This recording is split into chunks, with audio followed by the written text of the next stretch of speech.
Hello friends, my name is Rasika and I welcome you all to EduSolace, that is education with peace of mind. So friends, आज का video है current affairs of the month of October 2022। Friends, इससे पहले आप बाकी भी months के जनवरी, Feb, जून, जुलाई, अगस्त, सितंबर सबके करंट अफेयर्स आप हमारी playlist GK and current affairs में जाकर देख सकते हैं।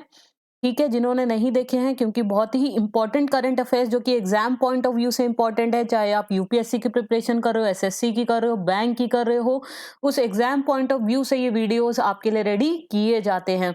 तो आज का वीडियो आप फर्स्ट से लेकर लास्ट तक का देखिएगा, जिससे कोई भी इंपॉर्टेंट करंट अफेयर आपका मिस आउट ना हो जाए। फ्रेंड्स, वीडियो स्टार्ट करने से पहले मेरी एक छोटी सी रिक्वेस्ट है कि आप प्लीज चैनल को सब्सक्राइब जरूर कर दीजिए, क्योंकि जब आप सब्सक्राइब करते हो तो हमें भी मोटिवेशन मिलता है कि आपके लिए ऐसे ही फ्री में एजुकेशनल वीडियोस बनाते रहे। तो चलिए स्टार्ट करते हैं फिर आज का सेशन। सो स्टूडेंट्स, जो फर्स्ट क्वेश्चन है वो है, which state has secured first place in Swachh सर्वेक्षण ग्रामीण अवार्ड 2022? स्वच्छ सर्वेक्षण ग्रामीण पुरस्कार 2022 में किस राज्य ने प्रथम स्थान प्राप्त किया है?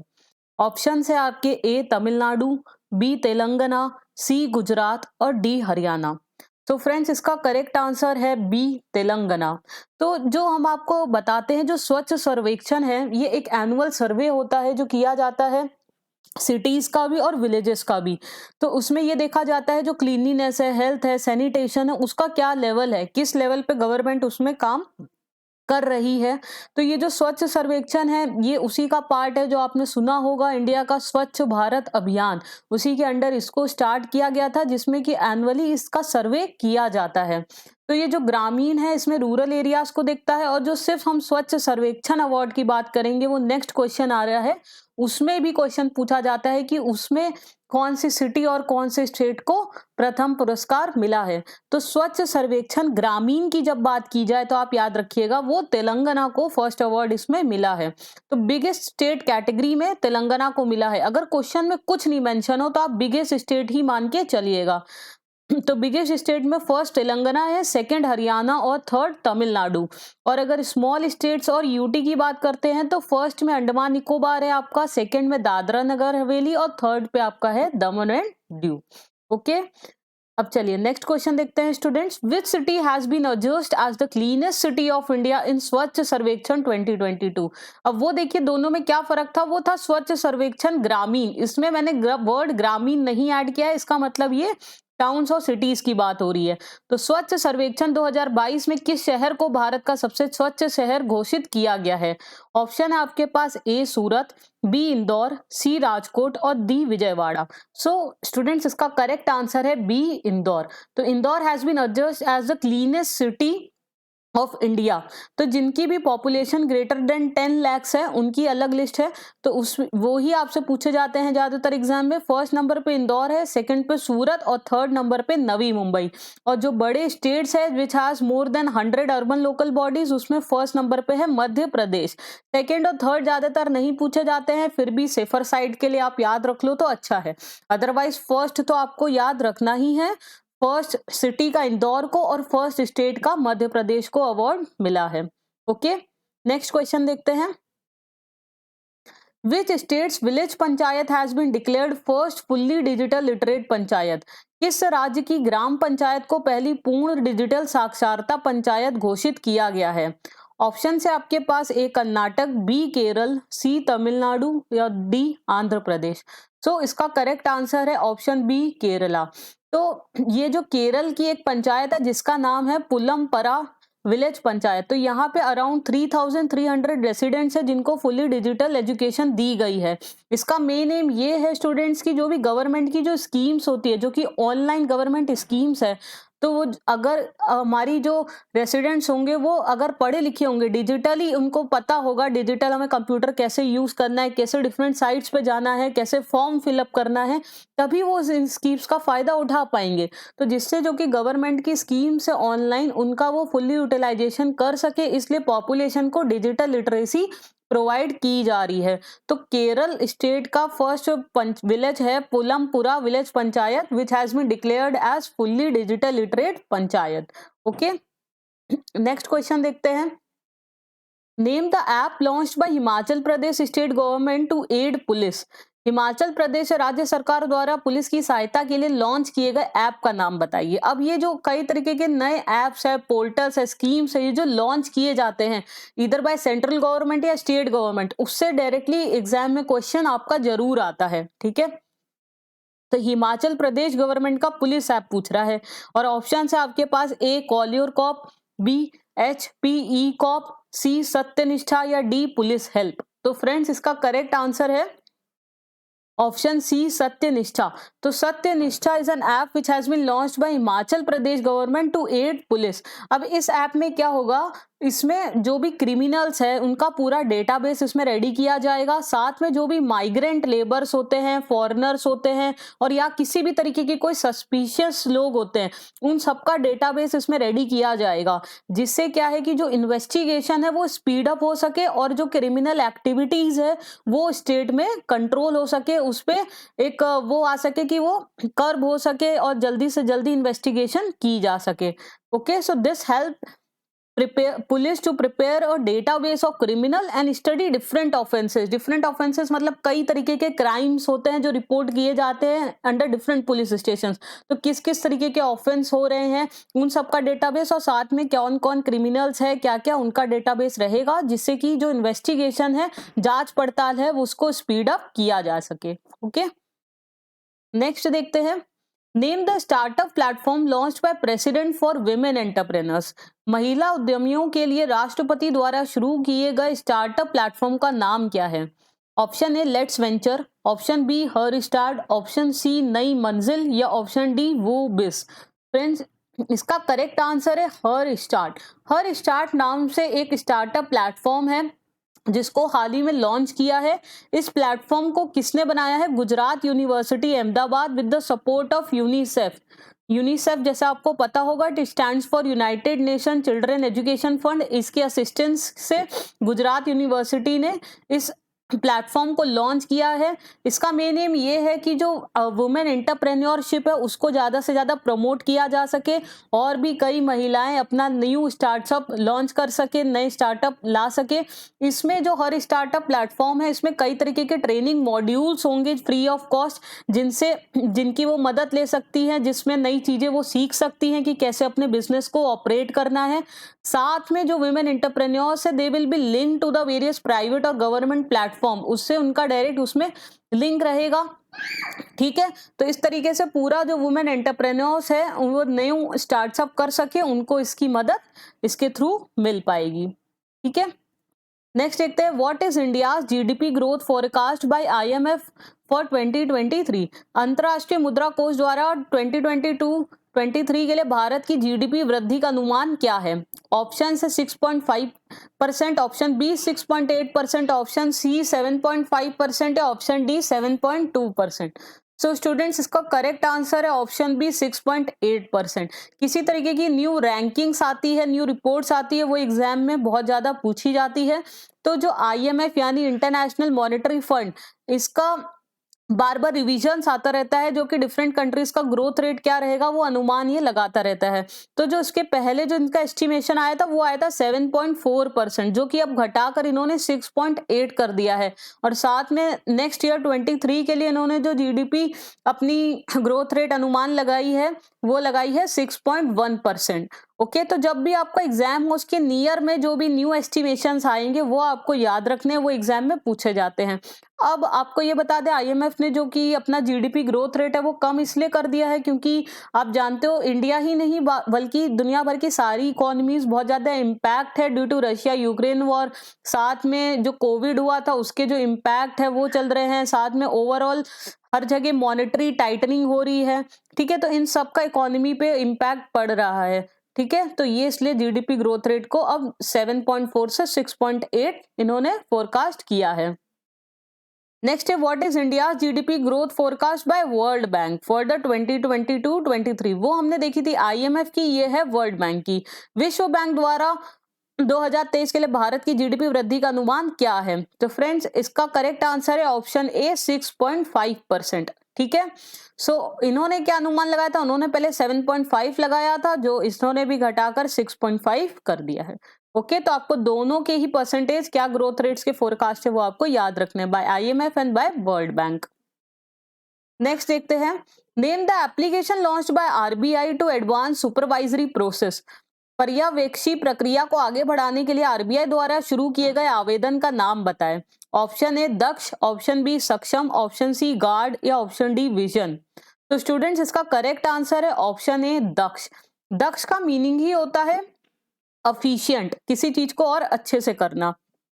तो दक्ष नाम से एक एप्लीकेशन RBI ने लॉन्च किया है जिससे कि जो बैंक्स है और जो अदर फाइनेंशियल इंस्टीट्यूशन है उस पे जो इनकी सुपरवाइजरी प्रोसेसेस को स्ट्रेंथन अप किया जा सकता है और अच्छे से किया जा सके, और साथ में जो कि कंप्लायंस, जो भी RBI के रूल्स है रेगुलेशन है, जो भी कंप्लायंस होता है बैंक में वो प्रॉपरली किया जा रहा है कि नहीं, तो उसको ये रोबस्ट कर सके पूरे सुपरवाइजरी सिस्टम को। इस ऐप का मेन एम यही है। ओके, नेक्स्ट देखते हैं, Who is appointed as Yes Bank MD and CEO? Yes Bank के MD के रूप में किसे नियुक्त किया गया है? Option A Prashant Kumar, option B Amitabh Chaudhary, option C Sumant Katpalia, option D Sandeep Bakshi. Students इसमें किसी का भी नाम आप जो देख रहे हो इन सबका नाम आप गूगल करके देखिएगा और कमेंट बॉक्स में हमें बताइएगा आपको पता हो। ये सभी इंपॉर्टेंट एमिनेंट पर्सनालिटीज हैं, किससे रिलेटेड है वो आप हमें कमेंट करके बताइएगा। तो यस बैंक के MD एंड CEO है प्रशांत कुमार, जो कि पहले स्टेट बैंक के भी डेप्यूटी मैनेजिंग डायरेक्टर रह चुके हैं। ठीक है, as per latest demographic sample survey which is the worst state in terms of child marriage. नवीनतम जन्य सांख्यिकी नमूना सर्वेक्षण के अनुसार बाल विवाह के मामले में सबसे खराब राज्य कौन सा है? अगेन ये एक नया डेमोग्राफिक सर्वे किया गया था जिसमें कि ये देखा गया था कि चाइल्ड मैरिज कौन से स्टेट्स में बहुत ज्यादा हो रही है। सो ऑप्शन है छत्तीसगढ़, तेलंगाना, झारखंड और बिहार। सो इसका करेक्ट आंसर है option C Jharkhand. So students ये आप याद रखिएगा परसेंटेज भी कि झारखंड में जो है अराउंड 5.8% जो लड़कियां हैं उनकी शादी below the age of 18 years हो जाती है, और जो हमारा नेशनल ओवरऑल जो इंडिया का एवरेज है वो है 1.9%। आप देख सकते हो कि नेशनल जो एवरेज है 1.9%, उससे कितना ज्यादा इस स्टेट झारखंड का एवरेज है 5.8%। और साथ में इसमें नंबर 1 वेस्ट बंगाल स्टेट है जहां पे मैक्सिमम नंबर ऑफ लड़कियों की शादी बिलो द एज ऑफ 21 कर दी जाती है, और वो परसेंटेज बहुत चौंकाने वाला है। इट स्टैंड्स अराउंड 55.4%, मतलब 55% से ज्यादा लड़कियों की शादी वहां पे 21 साल से पहले ही कर दी जाती है। ठीक है, तो अब आप तो जानते हैं, इसको बताने की जरूरत नहीं है कि चाइल्ड मैरिज के क्या साइड इफेक्ट्स है। इससे क्या होता है, जल्दी एज में मैरिज होने से जल्दी बच्चे हो जाते हैं, उससे फिजिकली बॉडी पे तो इफेक्ट पड़ता ही है, साथ में जो एक लड़की है जो कि एक डेवलपमेंट खुद ग्रोथ कर सकती है वो भी नहीं कर पाती है। ठीक है, तो इसके साइड इफेक्ट्स हम लोग नहीं डिस्कस करेंगे, लेकिन आपको ये याद रखना है जो एक सर्वे किया गया था उसमें झारखंड वो स्टेट है जिसमें सबसे ज्यादा चाइल्ड मैरिजेस हो रही है, और वेस्ट बंगाल वो स्टेट है जिसमें सबसे ज्यादा marriages below the age of 21 हो रही है। Okay, next, which bank has launch smart wire facility. किस बैंक ने स्मार्ट वायर सुविधा शुरू की है? Option A ICICI Bank, option B HDFC Bank, option C Axis Bank, option D Yes Bank. So students इसका करेक्ट आंसर है option A ICICI Bank. तो स्मार्ट वायर फैसिलिटी होती है स्विफ्ट ट्रांजैक्शंस के लिए, जैसे अगर हमें मनी ट्रांसफर करना हो एक कंट्री से दूसरी कंट्री तो उसके लिए ये फैसिलिटी लॉन्च करी है स्मार्ट वायर। तो इसका मेन एम ये है कि जो भी स्विफ्ट ट्रांजैक्शंस होते हैं, जो मनी ट्रांसफर है, जो क्रॉस बॉर्डर ट्रांजैक्शंस हो रहे हैं कंट्री से दूसरी कंट्री, वो और स्पीडन अप हो सके, जल्दी हो सके, हैसल फ्री तरीके में हो सके। इसमें अलग क्या है फैसिलिटी, जो भी बेनिफिशियरी है वो अपना ऑनलाइन रजिस्ट्रेशन करके ऑनलाइन डिटेल्स तो फिलअप कर सकते हैं, साथ में जो कि एक्सचेंज रेट होते हैं डिफरेंट कंट्रीज को वो पहले से ही वो इसको प्री बुकिंग कर सकते हैं, और एक बार रिक्वेस्ट इनिशिएट करने के बाद जो रेमिटर है जिनको पैसा भेजना है उनको वो ईमेल के थ्रू ही इस फैसिलिटी के थ्रू अपना रिक्वेस्ट सेंड कर सकते हैं। ठीक है, तो इसका मेन एम ये है कि जो क्रॉस बॉर्डर ट्रांजैक्शंस है उसको और स्पीडन अप करना और हैजल फ्री बनाना। ओके, नेक्स्ट देखते हैं, who is elected as new prime minister of UK. UK के रूप में नए प्रधानमंत्री किसे चुना गया है? Option A Liz Truss, option B Boris Johnson, option C Rishi Sunak, option D Justin Trudeau. So students, I hope इसका करेक्ट आंसर सबको पता होगा। ऑप्शन सी ऋषि सनक। ऋषि सनक जो हैं वो आपको पता होगा, वो इंडियन ओरिजिन यानी भारतीय मूल के पहले यूके के प्रधानमंत्री बने हैं। और वो आप जानते होंगे, जैसे इन्फोसिस के जो मालिक है नारायण मूर्ति जी, उनके दामाद भी हैं। तो जो ऋषि सनक जी हैं वो विद इन 4 मंथ्स में आप जानेंगे कि पहले बोरिस जॉनसन जी ने इस्तीफा दिया, उसके बाद लिज ट्रस बनी थी, उन्होंने भी रिजाइन कर दिया, और उसके बाद अब ऋषि सनक जी चुने गए हैं as a new prime minister of UK. Next देखते हैं, who has won Japanese F1 Grand Prix. तो ऑप्शंस है A Max Verstappen, option B Sergio Perez, option C Charles Leclerc, option D Lewis Hamilton. Sports related question है और अक्सर exam में देखने को मिल जाता है। सो स्टूडेंट्स, इसका करेक्ट आंसर है ऑप्शन ए मैक्स वर्स्टपेन। सो मैक्स वर्स्टपेन ने सिर्फ जापानीज F1 ग्रैंड प्रिक्स ही नहीं, बल्कि इस साल उन्होंने Singapore open F1 Grand prix, साथ में यूएस F1 ग्रैंड प्रिक्स भी जीती हैं। तो ये रेड बुल के हैं मैक्स वर्स्टपेन। ठीक है, आप इनका नाम याद रखिएगा। नेक्स्ट है, which state government has launched football for all programme. किस राज्य सरकार ने फुटबॉल फॉर ऑल कार्यक्रम शुरू किया है? ऑप्शन है आपके पास, A Karnataka, option B Odisha, option C Tamil Nadu, option D Andhra Pradesh. तो स्टूडेंट्स, इसका करेक्ट आंसर है option B Odisha. So football for all program, इसका मेन एम ये है कि ज्यादा से ज्यादा फुटबॉल को प्रमोट करना, उनसे लिए लाइकिंग क्रिएट करना जो कि स्कूल के बच्चे हैं, जिससे कि आगे चलकर वो फुटबॉल को एज अ प्रोफेशन भी आगे ले सके, और फुटबॉल को एक और ज्यादा मतलब फुटबॉल का जो स्पोर्ट्स कल्चर है हमारी कंट्री में और डेवलप हो सके। ठीक है, तो इसका मेन एम यही है, to promote football among school children. और इसको किसने स्टार्ट किया, फुटबॉल फॉर ऑल प्रोग्राम को? इसको इनिशिएट किया है फीफा ने, जो फुटबॉल ऑफ इंडियन फेडरेशन है, in association with Kalinga Institute of Industrial Technology and Kalinga Institute of Social Science. Okay. Which state government has launched Him CAD scheme. किस राज्य सरकार ने हिम कार्ड योजना शुरू की है? ऑप्शन है आपके पास, A Himachal Pradesh, option B Haryana, option C Tamil Nadu, option D Andhra Pradesh. इस टाइप के स्कीम बेस्ड क्वेश्चंस बहुत इंपॉर्टेंट होते हैं। करेक्ट आंसर है इसका ऑप्शन ए हिमाचल प्रदेश। तो हिमाचल प्रदेश ने स्टूडेंट से स्कीम लॉन्च करी है हिम कैड स्कीम, जिसका मेन एम है, आप पढ़ सकते हो, to provide irrigation facilities to the farmers of Himachal Pradesh. Himachal Pradesh में मोर देन 80% जो एग्रीकल्चर लैंड है वो रेन फेड है। तो उनका क्या है कि जो एंड टू एंड उनकी फार्मर्स की जो लैंड है उसकी कनेक्टिविटी हो, जिससे कि प्रॉपरली वाटर कंजर्वेशन एक्टिविटी हो सके, इंटीग्रेटेड फार्मिंग हो सके। इसका मेन एम ये है। ठीक है। What is the name of artificially intelligent enabled device to be developed for screening cervical cancer? Cervical cancer की जांच के लिए विकसित किए जाने वाले AI इनेबल्ड डिवाइस का नाम बताइए, क्या है? ए सर्वोस्कोप, बी कॉल्पोस्कोप, सी कैंसर स्कोप या डी सर्विकल स्कोप। इसका करेक्ट ऑप्शन है ऑप्शन बी कॉल्पोस्कोप। सो कॉल्पोस्कोप एक पहला आर्टिफिशियल इनेबल्ड डिवाइस है जिसकी मदद से सर्विकल कैंसर की जांच हो सकेगी। तो ये जो इमेजेस है इसको कैप्चर करेगा और फिर इसकी जांच हो सकेगी, क्योंकि बहुत सारे जो भी पेशेंट्स होती है, लेडीज होती है जिनको सर्विकल कैंसर होता है, वो सर्वाइव नहीं कर पाती है, उनका प्रॉपरली डायग्नोसिस नहीं होने की वजह से उनकी डेथ हो जाती है। इसलिए AI इनेबल्ड डिवाइस से रेडी किया जा रहा है जिसका नाम रखा है कॉल्पोस्कोप, जिसकी मदद से इसको कैंसर को डिटेक्ट किया जा सकेगा। और साथ में इंडियन डेवलप्ड HPV वैक्सीन है जिसका नाम रखा गया है सर्वोवैक, वो भी जल्दी इंडिया में लॉन्च की जाएगी as a part of humanisation programme. तो दोनों चीज इंपॉर्टेंट है स्टूडेंट्स। कॉल्पोस्कोप है आपका सर्विकल कैंसर को डिटेक्ट करने वाला डिवाइस, और सर्वोवैक है HPV वैक्सीन। ठीक है। नेक्स्ट है, which state government has launch Telemanas initiative on the occasion of World Mental Health Day. विश्व मानसिक स्वास्थ्य दिवस के अवसर पर किस राज्य सरकार ने टेलीमानस पहल शुरू की है?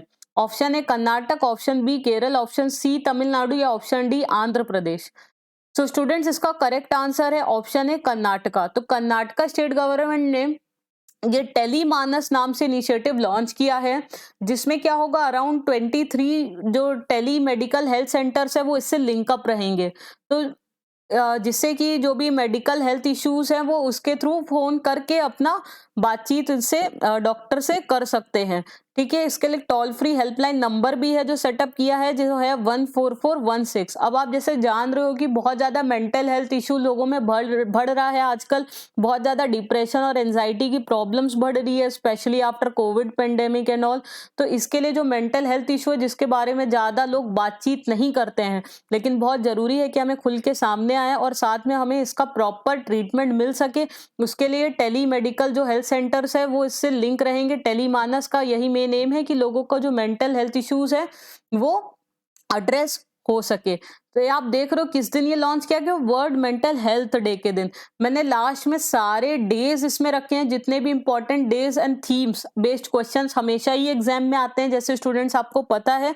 तो एट दी लास्ट मैंने जो भी अक्टूबर के रिलेटेड डेज एंड थीम्स है वो डिस्कस किए हैं, और सितंबर के डेज एंड थीम्स मैंने सितंबर करंट अफेयर्स वीडियो में भी डिस्कस किए हैं, और अलग से जो भी और रह गए वो मैंने सारा उसका भी एक अलग से वीडियो बनाया है सितंबर डेज एंड थीम्स का, तो वो भी आप जाकर प्लेलिस्ट में चेकआउट कर सकते हैं। ठीक है, चलिए नेक्स्ट क्वेश्चन देखते हैं। Which is the first north east state to come up with mental health and social care policy?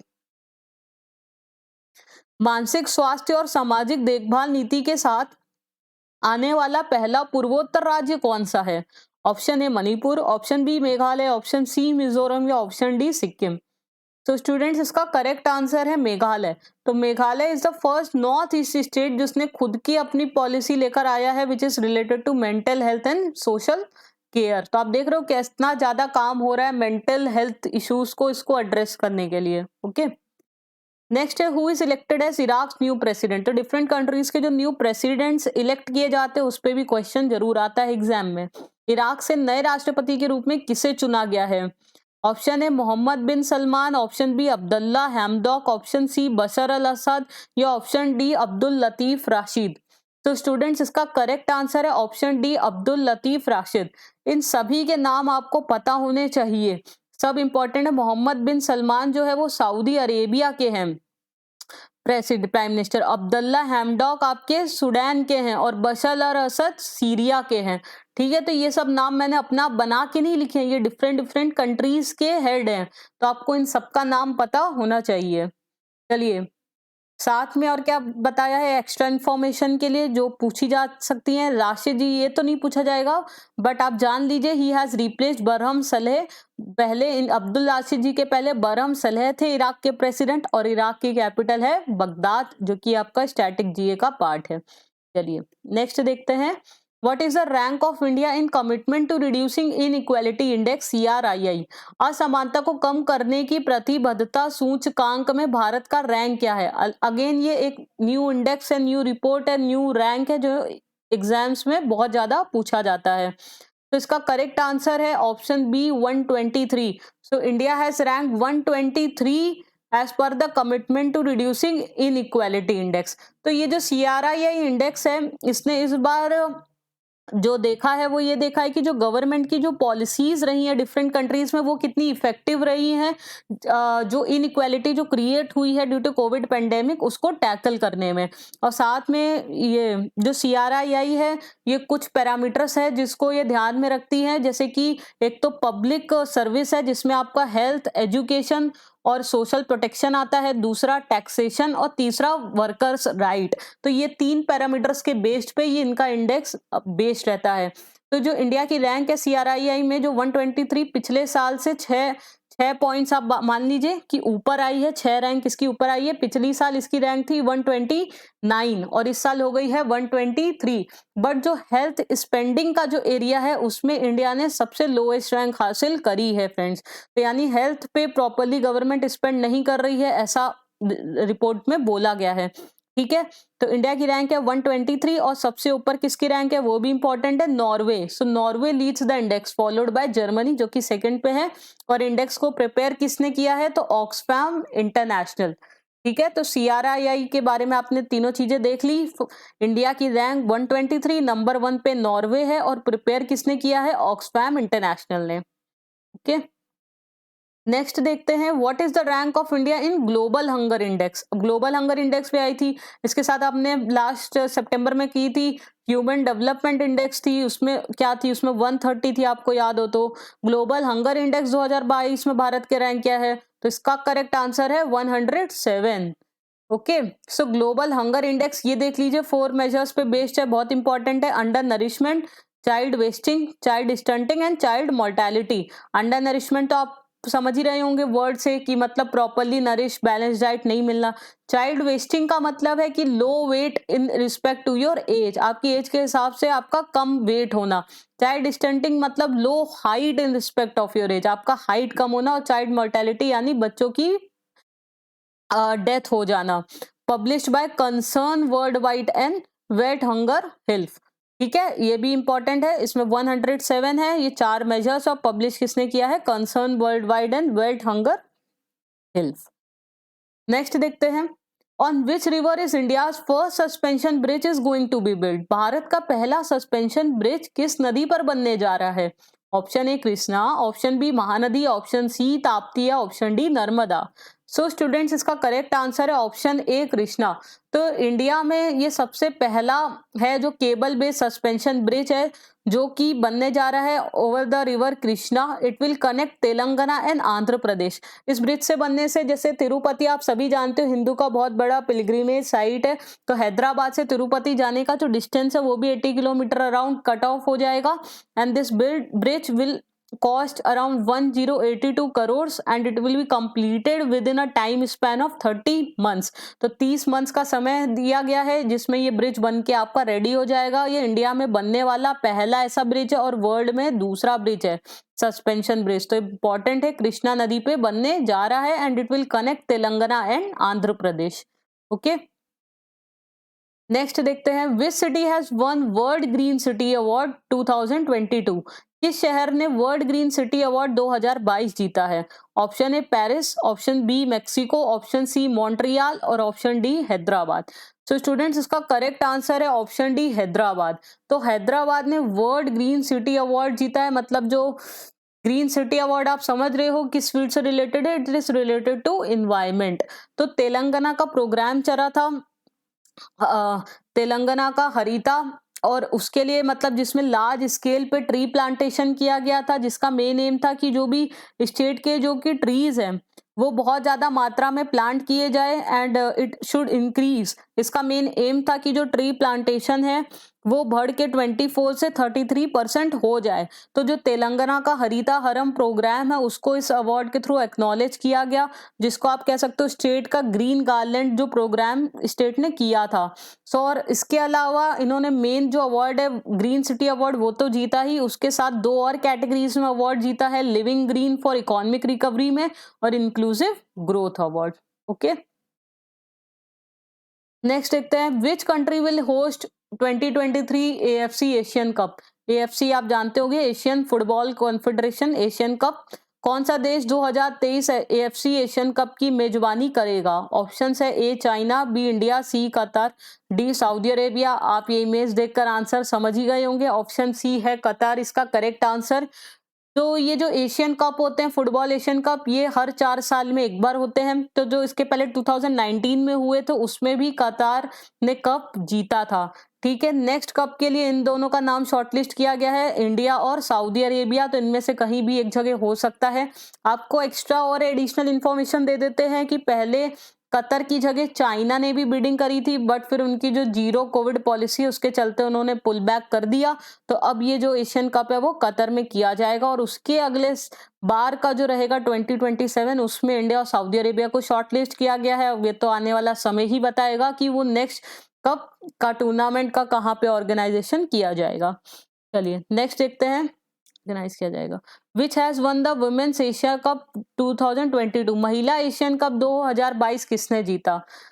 Option है A Pakistan, B Sri Lanka, C India या डी बांग्लादेश। तो इसका करेक्ट आंसर है ऑप्शन सी इंडिया यानी भारत। तो अपनी महिला की जो क्रिकेट टीम है विमेन क्रिकेट टीम उन्होंने विमेन एशिया कप जीत लिया है और ये इंडिया का 7th women Asia cup title है।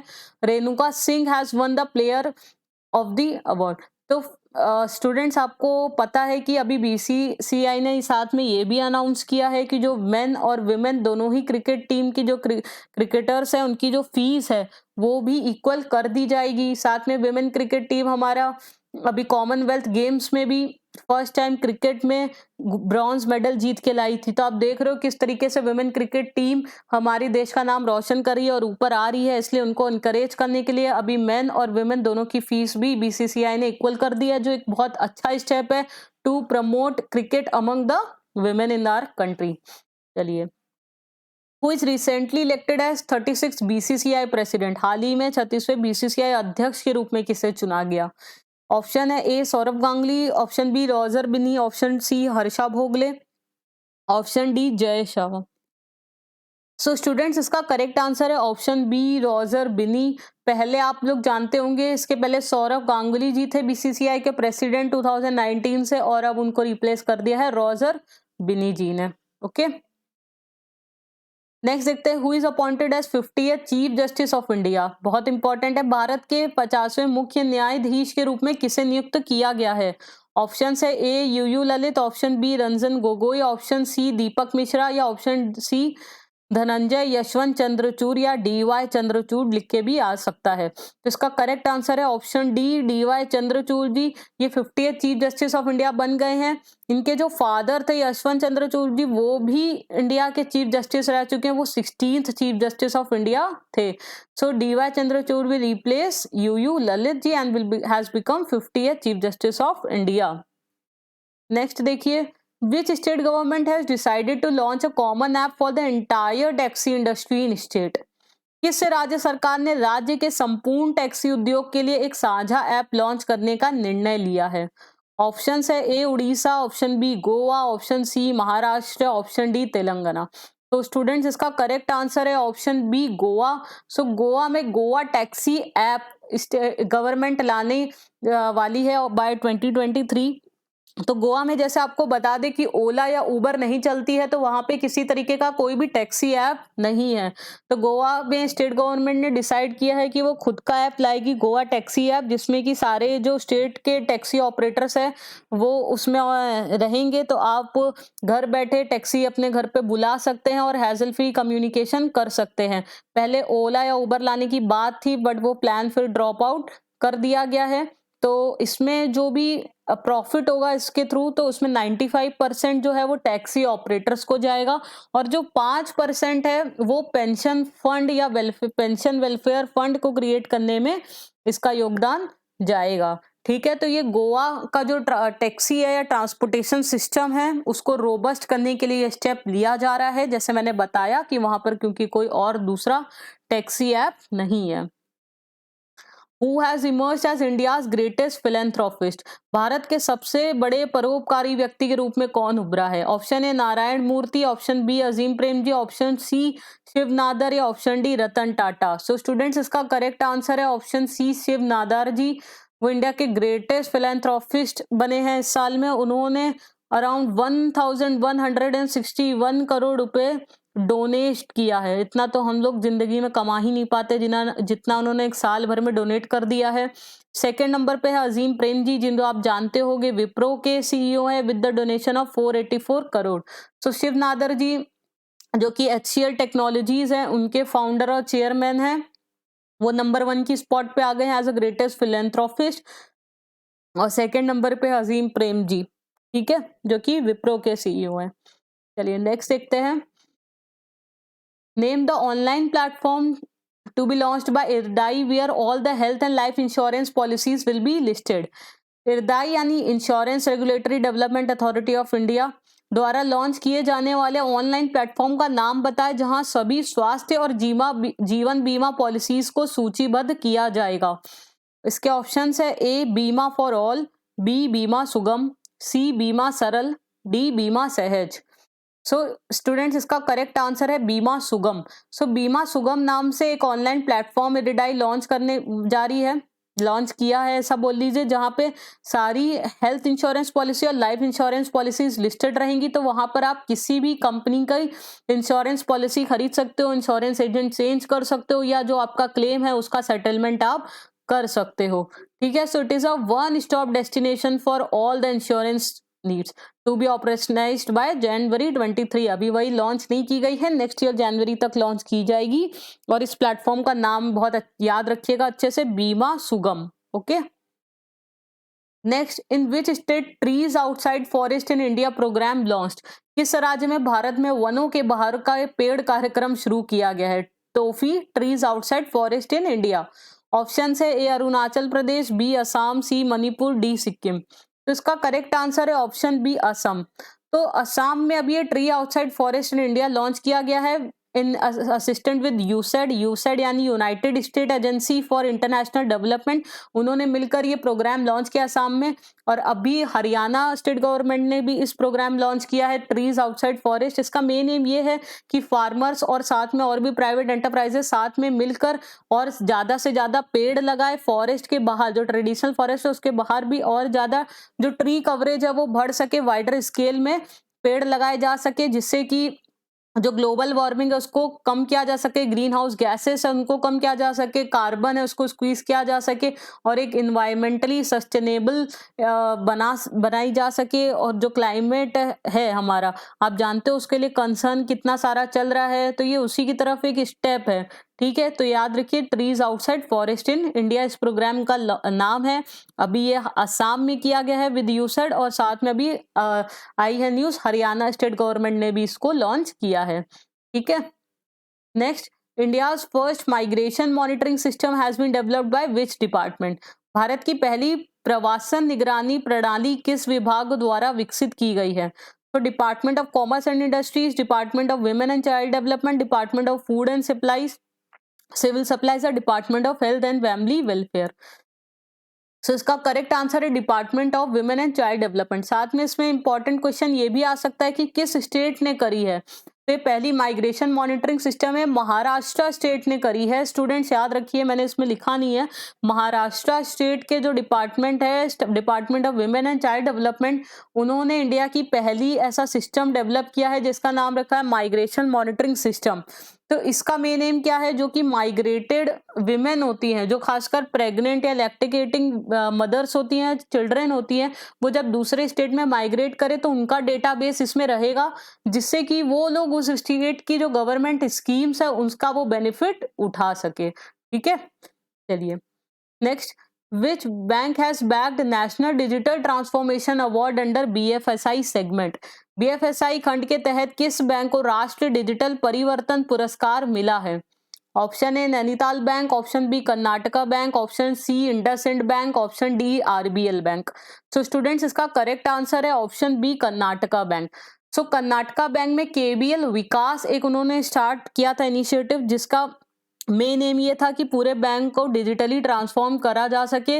और इसके तहत उन्होंने बहुत सारे अपने वर्टिकल्स, वो चाहे ऑपरेशन रिलेटेड हो, ह्यूमन रिसोर्सेस हो, कस्टमर असिस्टेंस हो, डिजिटल मार्केटिंग हो, काफ़ी सारी चीज़ों को उन्होंने वर्टिकल्स को डिजिटली कर लिया है। डिजिटली बैंक एक डिजिटल ट्रांसफॉर्म हो गई है, तो इसका अवार्ड मिला है कर्नाटक बैंक को। साथ में इससे रिलेटेड ये भी याद रखिए, केबीएल बैंक के सीईओ हैं इस समय एमएस महाबलेश्वर जी, और केबीएल बैंक की टैगलाइन है your family bank across India. और मैंने एक पूरी अलग वीडियो बना रखा है जिसमें सभी बैंक्स के हेडक्वार्टर्स और टैगलाइंस का वीडियो है, उनको याद रखने की ट्रिक्स बताई है। तो अगर वो आपने नहीं देखा है तो वो भी आप प्लेलिस्ट में जाकर देख सकते हैं। चलिए, name the app launched by Kerala government to prevent cyber crime against children. बच्चों के खिलाफ साइबर अपराधों को रोकने के लिए केरल सरकार द्वारा लॉन्च किए गए ऐप का नाम क्या है? ऑप्शन ए बाल सावधान, ऑप्शन डी कुंज ऐप, ऑप्शन डी कुल ऐप, या ऑप्शन डी बाल बचाव ऐप। तो स्टूडेंट्स इसका करेक्ट आंसर है ऑप्शन बी कुंज ऐप। आप ये देख रहे होगे, ये सब जो नाम होते हैं ना, ये मैंने खुद से क्रिएट किए हैं, और वो ऐसे बहुत दिमाग लगाकर क्रिएट किए हैं जिससे जो कि करेक्ट ऑप्शन है या जिससे रिलेटेड क्वेश्चन है उसके नियर हो, कि जिससे ऑप्शंस थोड़े कंफ्यूजिंग हो, क्योंकि एग्जाम में भी जो एग्जाम क्वेश्चंस होंगे और जो आपके ऑप्शंस होंगे ना, वो इसी तरीके से कंफ्यूजिंग होंगे, क्योंकि नाम से आप देख रहे हो कि बच्चों के क्राइम के अगेंस्ट ऐप का नाम पूछा जा रहा है, तो बाल सावधान, बाल बचाव, कुल ऐप, तो मैंने इसी टाइप के नाम भी सोच के आपके लिए बनाए हैं। ठीक है, तो ऑप्शन बी इसका करेक्ट आंसर है कुंज ऐप। ठीक है, इसको केरला गवर्नमेंट के अगेन जो डिपार्टमेंट है विमेन एंड चाइल्ड डेवलपमेंट ने रेडी किया है।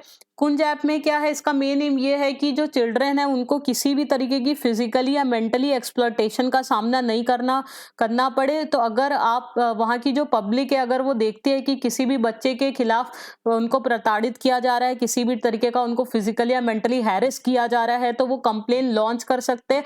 इस ऐप पे कंप्लेन लॉन्च करेंगे और इस पे पूरी उनकी एक रिस्पॉन्स टीम एक रेडी की जाएगी जो कि तुरंत स्ट्रिक्ट एक्शन फिर इस मामले में लेगी। ठीक है, नेक्स्ट देखिए, विच state government has launched India's first common agriculture credit portal? किस राज्य सरकार ने भारत का पहला सामान्य कृषि क्रेडिट पोर्टल लॉन्च किया है? Option A Karnataka, option B Kerala, option C Tamil Nadu या ऑप्शन डी उड़ीसा। तो इसका करेक्ट आंसर है Orissa. So Orissa state government में इंडिया का first common agriculture credit portal launch किया है। उस पोर्टल का नाम याद रखिए सफल, SAFAL इस पोर्टल का नाम है। तो इस पोर्टल के थ्रू क्या है कि जो डिफरेंट फार्मर्स हैं उड़ीसा के और जो एग्री एंटरप्रेन्योर्स हैं वो टर्म लोन्स ले सकते हैं इसमें फ्रॉम मोर देन 40 बैंक्स। तो डिफरेंट मोर देन 40 बैंक इसमें लिंक है जिसके थ्रू वो टर्म लोन ले सकते हैं और अपनी जो फार्मिंग है उसको और ज्यादा आगे फिर बढ़ा सकते हैं डेवलपमेंट एक्टिविटीज को। चलिए नेक्स्ट देखिए, नेक्स्ट ये स्टूडेंट्स पूरी लिस्ट है ऑन नोबेल प्राइज विनर्स की। तो ये नोबेल प्राइज मिले थे, ये आपको नाम याद रखने हैं। ठीक है, तो नोबेल प्राइज जो है वो 6 कैटेगरीज में मिलते हैं, फिजिक्स, केमिस्ट्री, फिजियोलॉजी और मेडिसिन, लिटरेचर, इकोनॉमिक्स और नोबेल पीस प्राइज। इन सभी के नाम आपको याद रखने हैं। आप कमेंट करके बताइएगा अगर आपको चाहिए तो हम आपको एक वीडियो बना देंगे कि जिससे कि आप ये नाम जो है उसको उन ट्रिक्स से आप इजिली याद कर सको। ठीक है, फिलहाल तो आप इसका स्क्रीनशॉट ले लीजिए या नोट्स इनके बना लीजिए। आप कमेंट करिएगा अगर आपकी रिक्वेस्ट आएगी कि इनका एक वीडियो बना दीजिए मैम कि मैं इनके नाम इजिली याद कर सकूं, तो मैं वो बना दूंगी। इसके पहले मैंने कैसे नेशनल पार्क्स हैं इंडिया के इंपॉर्टेंट किस स्टेट्स में उसकी ट्रिक्स का वीडियो बना रखा है, डैम्स का वीडियो बना रखा है, कंट्रीज के डिफरेंट कंट्रीज के कैपिटल और करेंसीज के वीडियो बना रखे हैं। बहुत उसमें इजी ट्रिक्स बताई गई हैं जिसके थ्रू आप वो सब हमेशा रिटेन रख सकते हो। तो अगर आप बोलोगे तो इसका भी एक बना देंगे। फिलहाल आप ये इनको सबका नाम आप नोट डाउन कर लीजिए। ठीक है, चलिए नेक्स्ट अब आ जाते हैं स्टूडेंट जितने भी अक्टूबर मंथ के डेज एंड थीम्स है जो एग्जाम में पूछे जाते हैं उनसे रिलेटेड क्वेश्चंस पे। ठीक है, which day is observed often on 1 October? 1 अक्टूबर को कौन सा दिन मनाया जाता है? ऑप्शंस बोलने की जरूरत नहीं, आप इस पे भी देख सकते हो इमेज में। तो 1 अक्टूबर को बनाया जाता है international day of older persons यानी वृद्ध व्यक्तियों का अंतर्राष्ट्रीय दिवस। और इस साल की थीम है जो बहुत इंपॉर्टेंट होती है, themes resilience of old persons in a challenging world. तो इस डे को बनाने का मेन एम यही है, ये एक्चुअली एक तो उनको जो ओल्डर पर्सन्स हैं ये दिखाते हैं कि उनकी कितनी इंपॉर्टेंस है हमारी सोसाइटी की डेवलपमेंट में। किस तरीके से जो ओल्डर पर्सन है उसको रिच एक्सपीरियंस रहता है तो वो अपने एक्सपीरियंस अपना नॉलेज है वो शेयर कर सकते हैं, साथ में वॉलंटियरिंग वर्क करते हैं।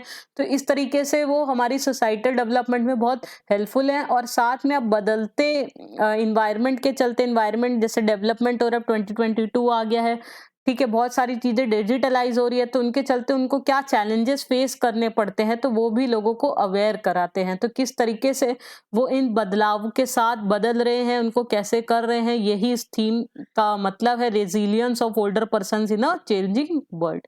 ठीक है, कि मतलब बदलते समय के साथ उनको क्या क्या चैलेंजेस फेस करने पड़ते हैं और वो उन चैलेंजेस को कैसे फेस करते हैं। ठीक है, which day is observed on 3 अक्टूबर? 3 अक्टूबर को कौन सा दिन मनाया जाता है? ये सब ऑफ की जगह ऑन होगा। तो इसका करेक्ट आंसर है option B, world habitat day या विश्व पर्यावरण दिवस। तो हैबिटेट डे इसका मेन एम क्या है? हैबिटेट डे मतलब जहाँ पे हम रहते हैं, जिस भी टाउन सिटी जो भी जगह में हम रहते हैं, तो जो हमारा शेल्टर है वो सिक्योर्ड होना चाहिए। और साथ में एज ए सिटीजन हमारी रिस्पॉन्सिबिलिटीज है कि जो हमारे टाउन्स है सिटीज है उनको हम क्लीनर, ग्रीनर और इन्वायरमेंटल सस्टेनेबल बनाएं और जो सारे सिटीजन्स है उनको साथ में लेकर चले कि सबका सस्टेनेबली डेवलप हो सके। ये हमारा सस्टेनेबल डेवलपमेंट का मतलब एक गोल भी है कि मतलब हम लोग को किसी को पीछे नहीं छोड़ना है, एक सस्टेनेबल डेवलपमेंट हमें करना है। तो यही इसका थीम है, mind the gap, leave no one and place behind. ठीक है, संपूर्ण तरीके से इक्वालिटी के साथ सबका विकास होना चाहिए, संपूर्ण तरीके से। Okay, next, which day is observed on 5 अक्टूबर। 5 अक्टूबर को कौन सा दिन मनाया जाता है? तो इसका करेक्ट आंसर है, आप इमेज मैंने लगा रखी है जिससे आपको रिलेट कर सकते हैं। इसका करेक्ट आंसर है वर्ल्ड टीचर्स डे, यानी विश्व शिक्षक दिवस।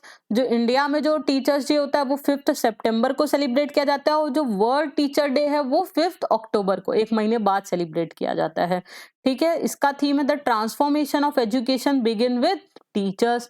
तो इसका डे का जो मेन एम होता है वो यही होता है कि आप टीचर्स को है उनकी कॉन्ट्रीब्यूशंस के लिए उनको प्रेज करना, उनको थैंक्स कहना, क्योंकि उनकी वजह से जो हमारी जीवन ट्रांसफॉर्म होता है, हमारी लाइफ ट्रांसफॉर्म होती है, या किसी भी तरीके का एजुकेशन जिसकी वजह से सोसाइटी डेवलप होती है, उसमें टीचर्स का क्या कंट्रीब्यूशन है, उस इसलिए ये दिन मनाया जाता है, उसको ये दर्शाता है। तो transformation of education begin with teachers, ये साल का थीम है, आप इसको जरूर से याद रखिएगा। Next, which day is observed on 7 अक्टूबर। 7 अक्टूबर को कौन सा दिन मनाया जाता है? इमेज से आप देख सकते हो, इसका करेक्ट आंसर है option C, world cotton day, यानी विश्व कपास दिवस। इस बार का इसका थीम है weaving a better future for cotton.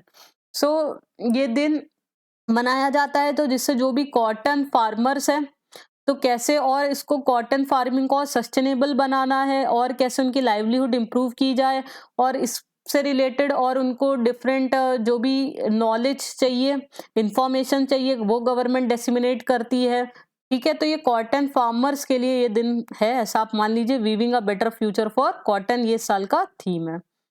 Next, which day is observed on 7 अक्टूबर। 7 अक्टूबर को कौन सा दिन मनाया जाता है? तो आप जैसे इमेज में देख सकते हो, उसका करेक्ट आंसर है वर्ल्ड स्माइल डे, यानी विश्व मुस्कान दिवस।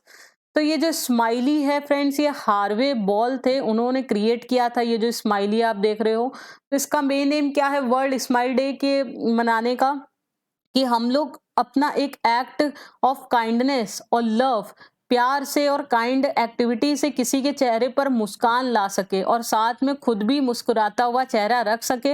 यही इस डे को मनाने का पर्पस है कि हम दूसरों की मदद करें, प्यार बांटे, काइंडनेस दिखाए और दूसरों के चेहरे पर खुशी लाए। ठीक है, तो इसका थीम भी यही है, do an act of kindness, help one person smile.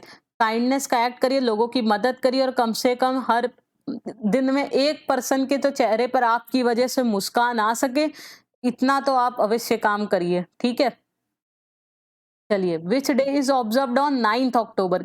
9 अक्टूबर को कौन सा दिन मनाया जाता है? इसका करेक्ट आंसर है वर्ल्ड पोस्ट डे, और इसका थीम है post for planet for the 2022। ठीक है, तो आपको डेज और उसके थीम दोनों स्टूडेंट्स याद रखने हैं, दोनों ही एग्जाम में पूछे जाते हैं। तो वर्ल्ड पोस्ट डे, तो आप जानते हो जो पोस्टल है वो वर्ल्ड का लार्जेस्ट लॉजिस्टिक नेटवर्क है, और इसकी इम्पोर्टेंस को सेलिब्रेट करने के लिए दिन मनाया जाता है, जिसकी इम्पोर्टेंस हमारी पर्सनल और प्रोफेशनल डेली बिजनेस लाइफ्स में। ठीक है, तो उसके लिए ये दिन बनाया जाता है। ठीक है, और इसका थीम रखा है post for planet. Next, which day is observed on 10 अक्टूबर। 10 अक्टूबर को कौन सा दिन मनाया जाता है? बहुत इंपॉर्टेंट है। Option a world Mental Health Day, विश्व मानसिक स्वास्थ्य दिवस। हमने पीछे भी 2 क्वेश्चंस देखे थे वर्ल्ड मेंटल हेल्थ डे के दिन, जो लॉन्च किए गए थे इनिशिएटिव, आपने अभी पढ़े थे, टेलीमानस हेल्थ इनिशिएटिव वगैरह, वो सब याद रखने हैं, इसी दिन लॉन्च किए गए थे। ठीक है, और इसका थीम है इस बार making mental health for all global priority. तो मेंटल हेल्थ इश्यूज हैं, उसके बारे में लोग डिस्कस कर सके, ओपन अप हो सके, और उनको प्रॉपर ट्रीटमेंट मिल सके। ठीक है, तो make mental health for all a global priority, इसको प्रायोरिटी के साथ गवर्नमेंट देखे। ठीक है, पब्लिक हेल्थ में जो मेंटल हेल्थ है उसको गवर्नमेंट अक्सर अनदेखा कर देती है, बट हमें इसको अनदेखा नहीं करना है, और जो भी मेंटल हेल्थ इश्यूज है, डिप्रेशन हो, एंजाइटी हो, कोई भी स्ट्रेस है, उसका खुलकर हमें बातचीत करनी है, और प्रॉपर मेंटल हेल्थ सेंटर से उसके थ्रू इस बीमारी का एड्रेस करना है। Which day is observed on 11 अक्टूबर। 11 अक्टूबर को कौन सा दिन मनाया जा सकता है? इस इमेज के थ्रू आप देख सकते हो, उसका करेक्ट आंसर है international day of girl child, अंतरराष्ट्रीय बालिका दिवस। और इस साल का थीम है our time is now, our rights over future. तो इस 11 अक्टूबर को international day of girl child मनाने के पीछे क्या रीजन है इसलिए मनाया जाता है? ये जेंडर इक्वालिटी को प्रमोट करता है। ये बताता है कि जो गर्ल्स है, विमेन्स है, लेडीज है, उनको भी प्रॉपर एक इम्पोर्टेंस मिलनी चाहिए और इक्वालिटी मिलनी चाहिए in all the spheres of life. ठीक है, पर्सनल, प्रोफेशनल, उनको भी इक्वालिटी मिलनी चाहिए और जेंडर इक्वालिटी को प्रमोट करता है। और उनको किस तरीके का चैलेंजेस फेस करना पड़ता है सोसाइटी में, लाइफ में, उसको ये एड्रेस करता है। थीम है आवर टाइम इज नाउ, अब हमारा समय है, हमारे राइट्स हमारा future, our rights are future. Next, which day is observed on 12th October, 12 अक्टूबर को कौन सा दिन मनाया जाता है? इसका करेक्ट आंसर है option B, world arthritis day या विश्व गांठिया दिवस। तो अर्थराइटिस होती है वो जॉइंट्स रिलेटेड प्रॉब्लम होती है, इसमें इन्फ्लेमेशन ऑफ जॉइंट्स हो जाता है। ठीक है, तो अर्थराइटिस डे इसके पीछे मेन एम पर्पस ये है कि जो लोग हैं उनको अवेयरनेस क्रिएट करना, उनको एजुकेट करना कि अर्थराइटिस की जो है वो क्या सिम्टम्स होते हैं, जिससे वो प्रिवेंटिव मेजर्स ले सके और इसका टाइमली डायग्नोसिस हो सके, टाइमली ट्रीटमेंट किया जा सके। Theme for 22 is it's in your hands, take action. आपके हाथ में है आपका डिजीज का, आपका पता लगाइए तो उसका समय पर इलाज करवाइए जिससे कि वो बढ़ ना जाए बीमारी। ठीक है, it's in your hands, take action. Next, which day is observed on 15th October, 15 अक्टूबर को कौन सा दिन मनाया जाता है? तो इसका करेक्ट आंसर है option B, international day of rural women, ग्रामीण महिलाओं का अंतर्राष्ट्रीय दिवस। थीम है इस बार की रूरल वुमेन, की for a world free from hunger and poverty. ठीक है, तो इस डे का मेन एम है कि जो रूरल विमेन है उनके कंट्रीब्यूशन को ये दिखाता है। जो विमेन होती हैं, they not only work in the production of the crops but also in processing, preparing and distributing food, so they not only feed their families but the whole community. तो जो women की जो importance है, वो जो food produce करती है, process करती है, डिस्ट्रीब्यूट करती है, लोगों को खाना खिलाती है, तो उनको अपनी हेल्थ की तरफ भी ध्यान देना है, अपनी मैल न्यूट्रिशन प्रॉब्लम को भी उनको देखना है और हंगर और ये सब पावर्टी से उनको फाइट करना है। ठीक है, रूरल वुमेन, की for a world free from hunger and poverty. जो रूरल वुमेन होती है, क्योंकि शहर की तो महिलाएं नहीं काम करती है फार्म्स में, लेकिन जो गांव की महिला होती है वो काम करती है, खेती बाड़ी करती है, तो वो की है for a world free from hunger and poverty. Which day is observed on 16th अक्टूबर, 16 अक्टूबर को कौन सा दिन मनाया जाता है? इसका करेक्ट आंसर है वर्ल्ड फूड डे यानी विश्व खाद्य दिवस। थीम है लीव नो वन बिहाइंड। ये दिन फूड एंड एग्रीकल्चर ऑर्गेनाइजेशन है, उसका भी फाउंडेशन डे है 16th अक्टूबर, इसीलिए वर्ल्ड फूड डे उस दिन सेलिब्रेट किया जाता है। अगेन इसका भी मेन एम यही है कि जो फूड चैलेंजेस है उसको एड्रेस करना, सबको एक हेल्दी बैलेंस डाइट मिल सके और मेल न्यूट्रिशन की प्रॉब्लम से फाइट किया जा सके। विच day is observed on 20th अक्टूबर, 20 अक्टूबर को कौन सा दिन मनाया जाता है? इसका करेक्ट आंसर है वर्ल्ड स्टैटिस्टिक्स डे यानी विश्व सांख्यिकी दिवस।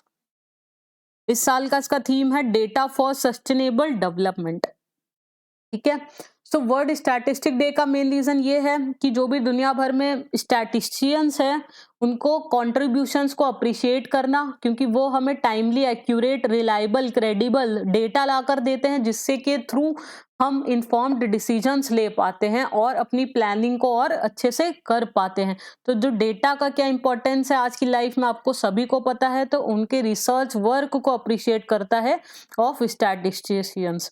ठीक है, थीम है डेटा फॉर सस्टेनेबल डेवलपमेंट। जो डेटा लाते हैं उसके थ्रू हम डिफरेंट स्कीम्स बनाते हैं जिससे कंट्री का प्रोग्रेस होता है, डेवलपमेंट होता है, वही इस थीम को दर्शाता है, data for sustainable development. Okay students, so students आज का वीडियो यहीं ओवर होता है सेशन। आई होप आपको बहुत ही इंफॉर्मेटिव और यूजफुल लगा होगा। ठीक है, आप कमेंट करके बताइए आपको नेक्स्ट वीडियो किस पे चाहिए, हम उस पे बना के देंगे। और आपसे अगेन रिक्वेस्ट है कि प्लीज चैनल को जरूर से सब्सक्राइब कर दिए, लाइक करिए, आपको पसंद आया तो अपने फ्रेंड्स के साथ भी शेयर करिए जिससे उनको भी ऐसे वीडियोस देखने को मिले, उनको नॉलेज गेन हो। और सब्सक्राइब जरूर आप करिए जिससे कि हमें मोटिवेशन मिलते रहे कि हम आपके लिए ऐसे फ्री में एजुकेशनल वीडियोस बनाते रहें। चलिए फिर पढ़ते रहिए, मिलते हैं नेक्स्ट सेशन में। Thank you and happy learning.